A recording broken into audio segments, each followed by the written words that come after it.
the boys who are playing. And before we begin, I would like to pay special tribute to our seniors. Of course, everyone contributed greatly to winning the championship, but I can't help but think that our seniors were the backbone of the outfit. And in any event, I shall always be very thankful of having had the opportunity of being associated with them. I would also like to pay special tribute to our coaching staff, to our assistants, because it's through their efforts that the job was done. I'd like to mention their names and familiarize you with them. Phil Cutchin, who's still with us, of course, and Willie Zappalak, Elmer Smith, Pat James, Sam Bailey, and then the very fine coaches that moved on to other schools, Jim Owens, Tom Tips, and Jerry Claiborne.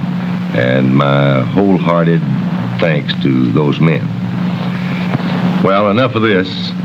Football at Aggieland, championship style, 1956.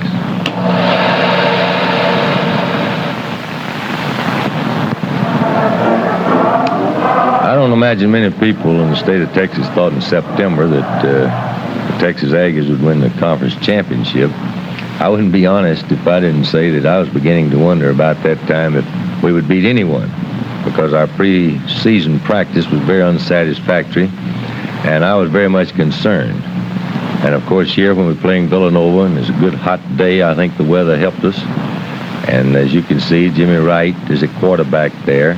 Lloyd Taylor running with the ball, and is a very fine little football player, played well all the year.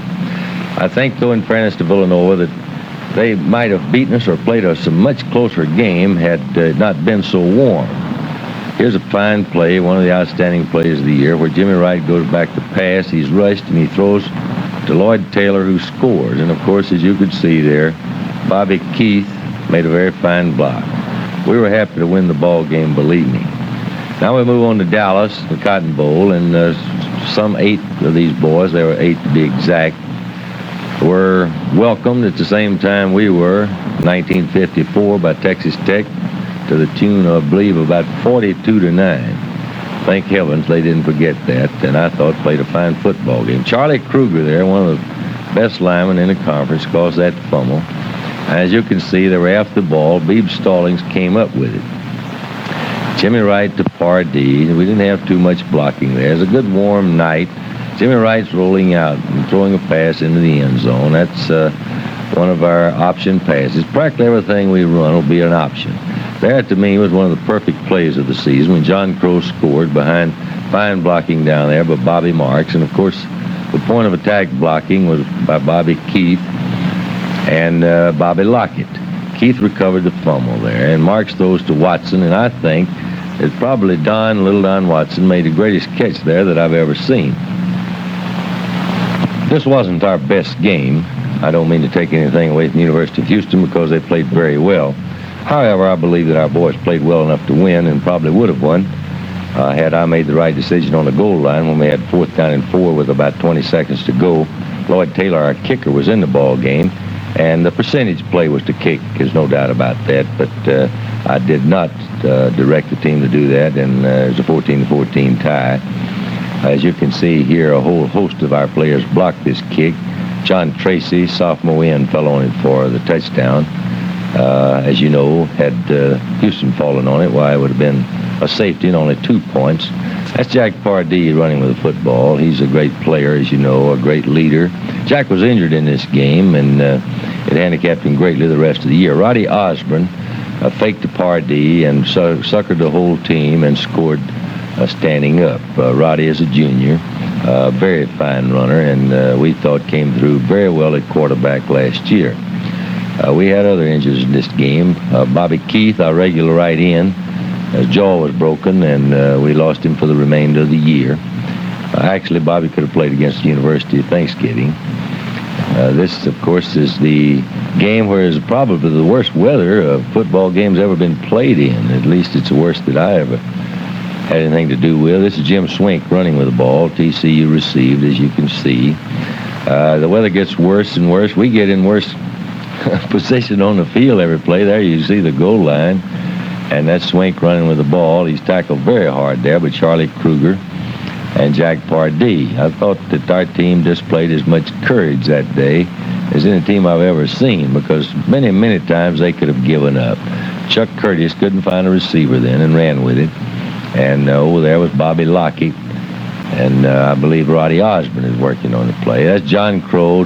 Made a terrifically hard tackle then, knocked him loose from the ball, and we recovered.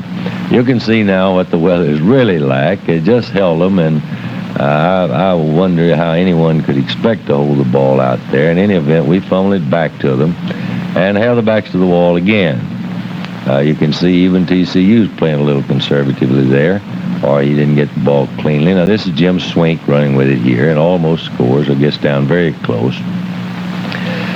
And I didn't know whether we wanted the ball or not. Even if we had a chance to get it, didn't know what we'd do with it. Swink runs with the ball again. He's tackled with John Crow there on the goal line, along with Lloyd Taylor. And I believe we take over. You know, they have another play. Murray Trimble shot the gap very well then. Curtis is trying to help referee.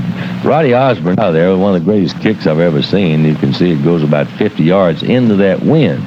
I was amazed because that's Swink with the ball there, because actually I didn't know. Boom. Charlie Kruger knocked him loose from it, and it's knocked around on the ground a few times, but we did not get it.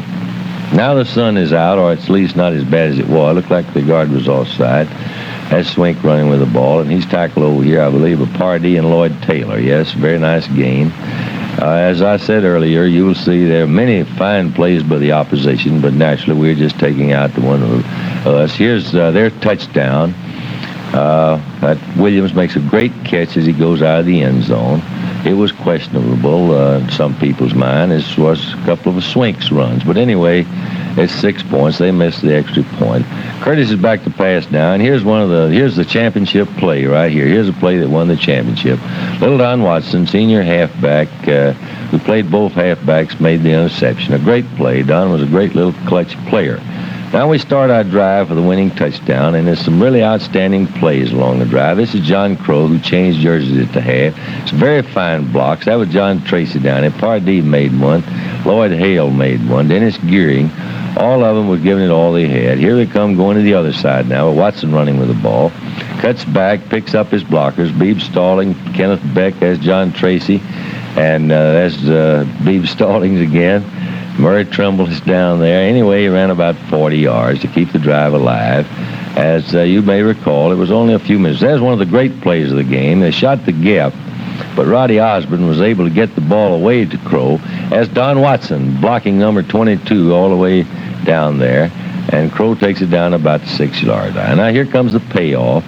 Don Watson, Pardee blocked the end. Don Watson throwing the running pass to John Crow for the touchdown. Incidentally, on that drive, all of those runs were the options. It could be a run or a pass. Here's the clutcher. Don Watson holding. Little Lloyd Taylor back to kick. Lloyd Hale has a great part in this, of course, the snapper back. Perfect snap, perfect hold, and should have been a penalty there for roughing a kicker, but we were mighty happy to get out of there with a 7-6 victory, believe you me. Big, strong Baylor, you know, was quite a football team, as they demonstrated in the Sugar Bowl. This is Bobby Lockett going back to rush along with Dennis Gearing. Made it possible for Roddy Osborne to intercept the pass and ran it back, put us in scoring position. D. Powell made a key block down there. John Crow running with the ball. John is a junior, as you know, from Spring Hill, Louisiana. Here's Osborne on the keeper play. Osborne ran the keeper play very, very well. As if you saw us play many times, you know that he's a very fine runner. This game was played at night, and I think it was the first time that Baylor had ever sold their stadium out. Lloyd Taylor's running with the ball here. Very fine play by Baylor there. As a matter of fact, you'll see a lot of fine plays by the other teams. This is Jack Pardee again running with the ball. I didn't start Jack on this particular evening, and we put him in, though, and he gave us quite a pickup. John Crow throws to John Tracy for a touchdown. A very well-executed play. Had them all fooled, I believe. Lloyd Taylor missed the kick as Bobby Watson was holding. Here's a very fine play. Roddy Osborne throws to Donnie Watson down in the corner. He's knocked out of bounds, literally knocked out of bounds, I might add, on the goal line there.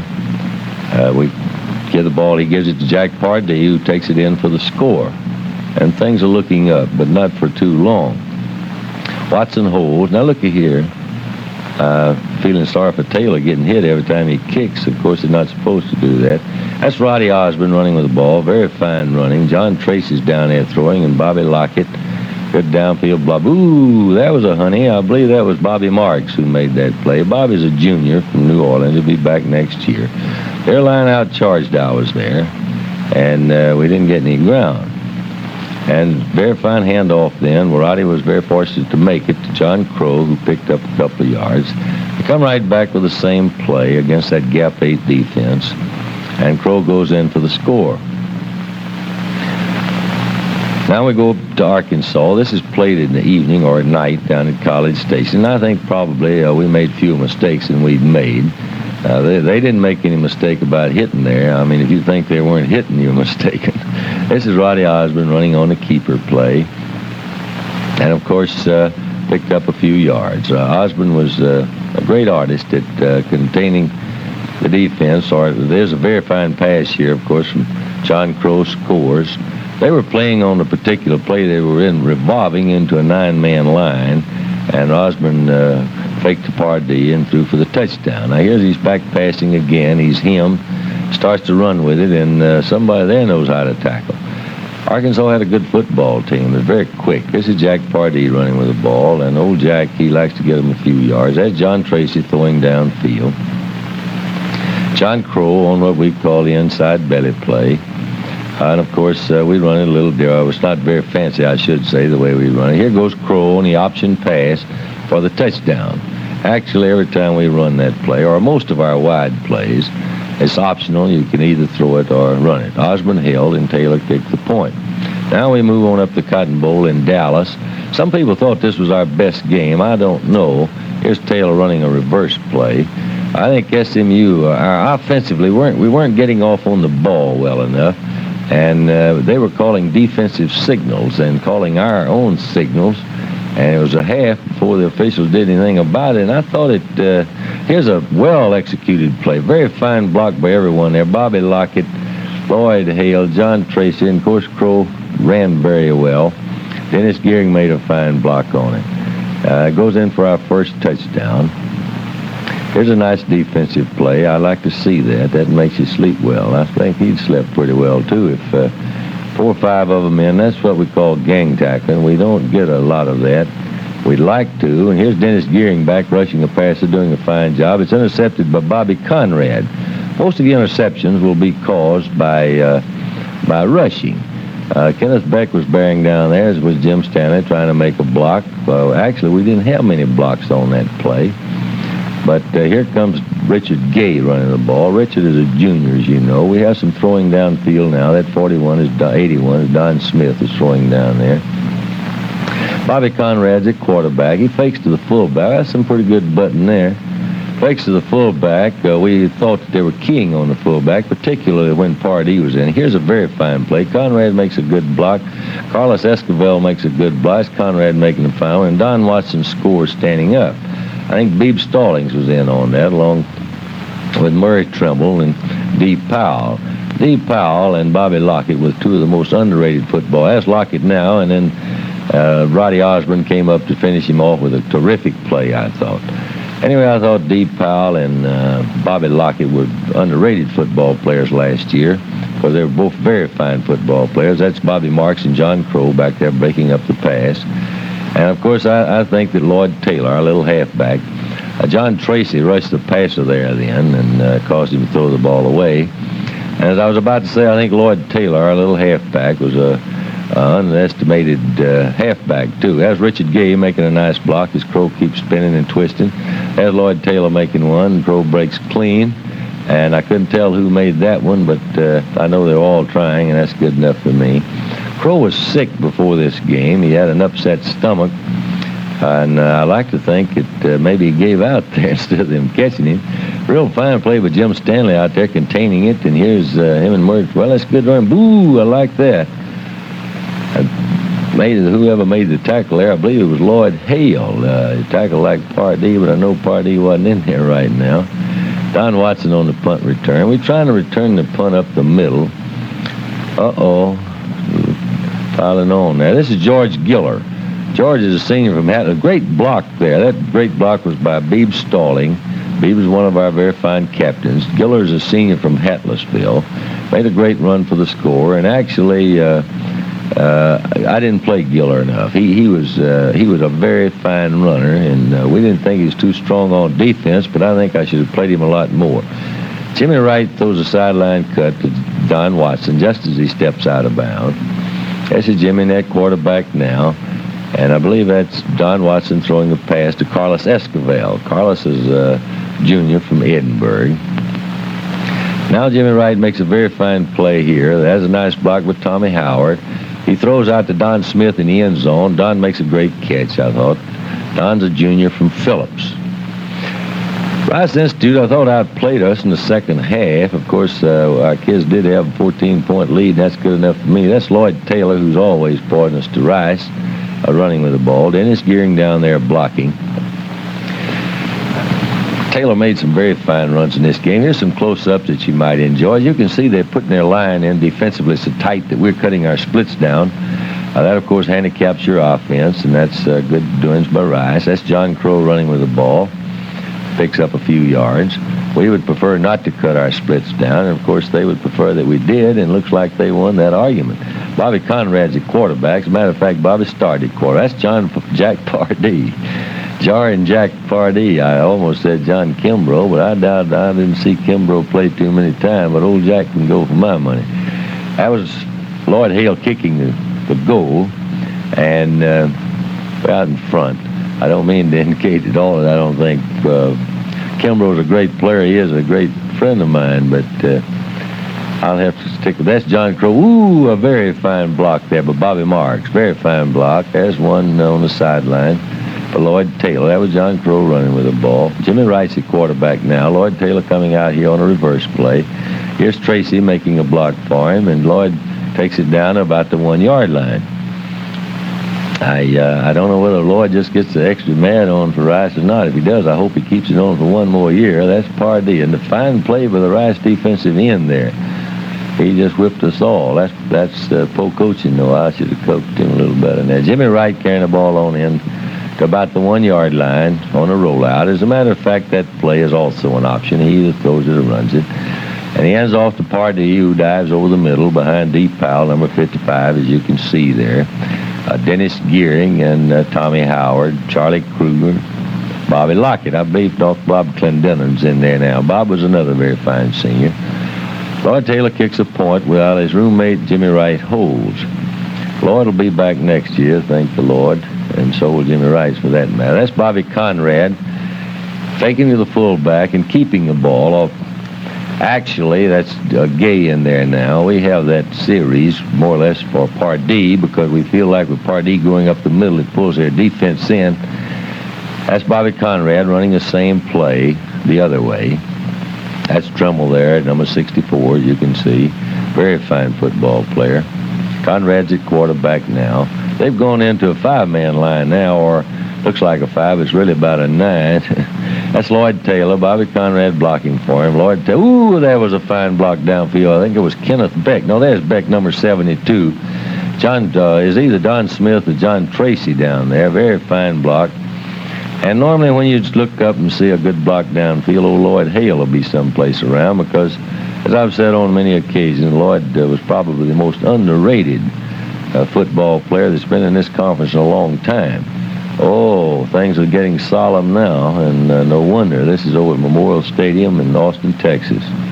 And believe you me, that was a big day in the hearts of all of us Aggies. That's Roddy Osborne throwing to Bobby Marks. Bobby was behind everyone. This was early in the game on our first drive, as you may recall. He was behind everyone, and his decision was to cut back. And, of course, it's a little tougher to make those decisions when you have just a split second and you're out there. And I think, though, if he'd kept going, he might have scored. Jack Pardee literally rolled one up there. That was the option play. John threw the ball, and we were penalized. Actually, he passed the line of scrimmage. I was hoping that he would go ahead and run with it. Here's Crow scoring the first touchdown. He runs over 2 men there. There's a nice block downfield. And he breaks out in the clear. That's Marks down there with him. Breaks out for the score. Very fine run. But John Crow. And, of course, as you'll see, it's only our good plays in here. Believe you me, Texas had a lot of fine plays, too. As a matter of fact, it took our best game to win. This is Roddy Osborne running with the ball on fake the party and keep it off tackle or inside the tackle. We're down there now. They're going into what you might call a 9-man line, if my arithmetic's any good. John Crow on the option, but they did a fine job. It didn't let our receivers out. John turned the corner and goes down to about the 3-yard line. He re-injured his leg. Here's the play. Roddy Osborne scoring after faking the Pardee. As a matter of fact, he scored a lot of points on that play. Taylor misses a point. John Crow re-injured the injury that he had where he hurt his leg the week before against Rice Institute. As a matter of fact, both Crow and Taylor were injured in that game and didn't even let us know it, or did they let the trainer know it, until after the Texas game. That's Pardee and Dennis Gearing. Dennis always played well. Well, he played well all the time. That's Jack Pardee making the play. D. Powell shot through there. He's from Lockhart. He was a senior, of course, out of all of them. We are proud, particularly of our seniors, because we felt like, ooh, that was a tough flick. Dennis Gearing had him dangling. Jack Pardee knocked the ball loose. I don't believe we got it, though. We thought that our seniors gave us great leadership. They were determined and set the pace. That's John Crow, fair catching the ball. Now here comes a reverse play with Lloyd Taylor. Very fine block there by Charlie Kruger. We think Kruger is going to be a great football player this year. That's one of the best runs I saw all year. John Tracy was down there blocking.